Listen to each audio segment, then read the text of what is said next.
বিসমিল্লাহির রহমানির রাহিম। আজকে সারা বাংলাদেশে হয়ে গেল জাতীয় বিশ্ববিদ্যালয় অনার্স ভর্তি পরীক্ষা 2024। তাই অ্যাডমিশন শিক্ষার্থীদের জন্য আমি নিয়ে আসলাম আজকের এই ভিডিওটি। আজকের এই ভিডিওতে জাতীয় বিশ্ববিদ্যালয় অনার্স ভর্তি পরীক্ষা 2024 এর ইংরেজি অংশের নির্ভুল সমাধান দেখানো হয়েছে। আশা করি প্রত্যেকেই মনোযোগ সহকারে ভিডিওটি দেখবেন। প্রথমে যে প্রশ্নটি রয়েছে, ইউরেকা মিন্স, এখানে ইউরেকা শব্দের অর্থ জানতে চাওয়া হয়েছে। এর সঠিক উত্তর হচ্ছে option number C, I am surprised.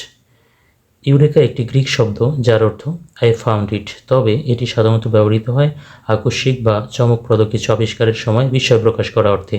সুতরাং এর সঠিক উত্তর আই হ্যাভ ফাউন্ড ইট এটা মনে হলেও এটি সঠিক উত্তর নয়। সঠিক উত্তর হচ্ছে option number C, I am surprised.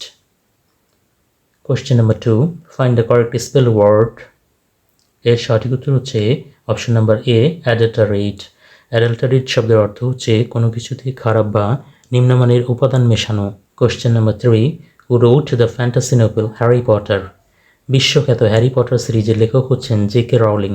সুতরাং 3 নম্বর প্রশ্নের সঠিক উত্তর হচ্ছে option number C, J K Rowling. Question number 4, I saw a man dash on the road. এটি সঠিক উত্তর হচ্ছে অপশন নাম্বার ডি, স্ট্যান্ডিং। কারণ কোনো বাক্যে সি প্লাস অবজেক্ট থাকলে তারপর ভার্ব আসলে সেটির সাথে আমরা আইএনজি যুক্ত করি। Question number 5, cut your coat according to your cloth. এই প্রবাদের অর্থ জানতে চাওয়া হচ্ছে। এই প্রবাদটির অর্থ হচ্ছে আয় বুঝে ব্যয় করো। অর্থাৎ 5 নম্বর প্রশ্নের সঠিক উত্তর হচ্ছে option number C, you should spend within your means. Question number 6, identify the tense used in the following sentence. She speaks well. She speaks well বাক্যটির টেন্স শনাক্ত করতে বলা হয়েছে। অর্থাৎ আমরা যদি বাক্যটি ভালোভাবে লক্ষ্য করি তাহলে দেখতে পাই প্রথমে সাবজেক্ট রয়েছে, এরপর ভার্বের বেস ফর্ম রয়েছে। সুতরাং এটি সিম্পল প্রেজেন্ট টেন্সের স্ট্রাকচার। এর সঠিক উত্তর হচ্ছে option number B, simple present. Question number 7, which one of the following is the synonym of the word skill. 7 নম্বর প্রশ্নে স্কিল শব্দের সমার্থক শব্দ চাওয়া হচ্ছে। অর্থাৎ এটি সঠিক উত্তর হচ্ছে option number D, craftsmanship. Craftsmanship অর্থ হচ্ছে নিখুঁত ও পেশাদার দক্ষতা। Question number 8, she is not a teenager anymore, she looks quite dash now.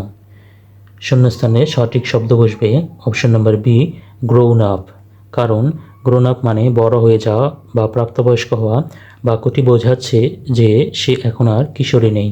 Question number 9, I have just seen your advertisement dash a Chinese book. এটি সঠিক উত্তর হচ্ছে option number B, about. Advertisement about something, কোনো কিছু বিষয়ে বিজ্ঞাপন বোঝাতে about প্রিপোজিশনটি ব্যবহৃত হয়। অর্থাৎ 9 নম্বর প্রশ্নের সঠিক উত্তর হচ্ছে option number B, about. Question number 10, in Elizabethan poetry, what is the term for a 14-line poem with a specific rhyme scheme and structure? নির্দিষ্ট ছন্দ ও গঠনের সঙ্গে মিল রেখে সাধারণত 14 লাইনের কবিতাকে বলা হয় সনেট। সুতরাং 10 নম্বর প্রশ্নের সঠিক উত্তর হচ্ছে option number C, sonnet. Question number 11, is a strong dash to carry the burden। এই প্রশ্নের সঠিক উত্তর হচ্ছে অপশন নাম্বার সি, ইনাফ। এখানে ইনাফ কেন বসলো চলো সেটা দেখে নেই। যখন কোনো বাক্যে অ্যাডজেক্টিভ প্লাস শূন্যস্থান প্লাস 2 প্লাস V1 আসে তখন অ্যাডজেক্টিভের পরে ইনাফ শব্দটি ব্যবহৃত হয়। Question number 12, to keep one school, এই ইডিয়মটির অর্থ জানতে চাওয়া হচ্ছে। টু কিপ ওয়ান স্কুল এর অর্থ হচ্ছে শান্ত থাকা বা রাগ নিয়ন্ত্রণে রাখা। অর্থাৎ 12 নম্বর প্রশ্নের সঠিক উত্তর হচ্ছে option number D, to remain calm. Question number 13, have you ever dash to Dhaka. এর সঠিক উত্তর হচ্ছে অপশন নাম্বার বি, বিন। আমরা জানি প্রেজেন্ট পারফেক্ট টেন্সে হ্যাভ হ্যাজ প্লাস ভার্বের পাস্ট পার্টিসিপল ফর্ম ব্যবহৃত হয়। এখানে বিন ব্যবহৃত হয়েছে কোনো জায়গায় গিয়েছিল বোঝাতে। Question number 14, who wrote the poem the gift of the Magi. এর সঠিক উত্তর হচ্ছে option number B, O Henry.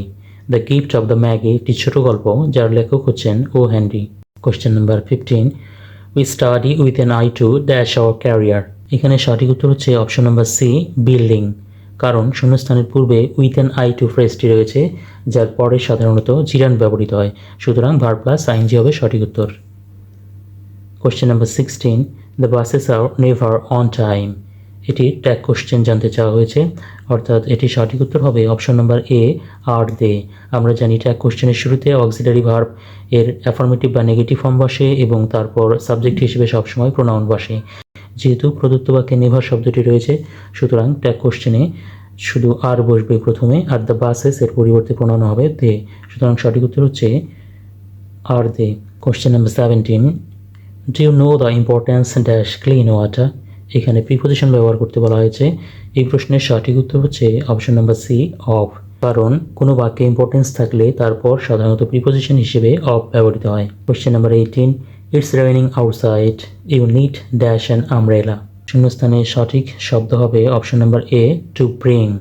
কারণ আমরা জানি কোনো বাক্যে নিড ভার্বটি থাকলে পরবর্তীতে নতুন কোনো ভার্ব নিতে চাইলে সেটি ইনফিনিটিভ হবে, অর্থাৎ 2 + V1 হবে।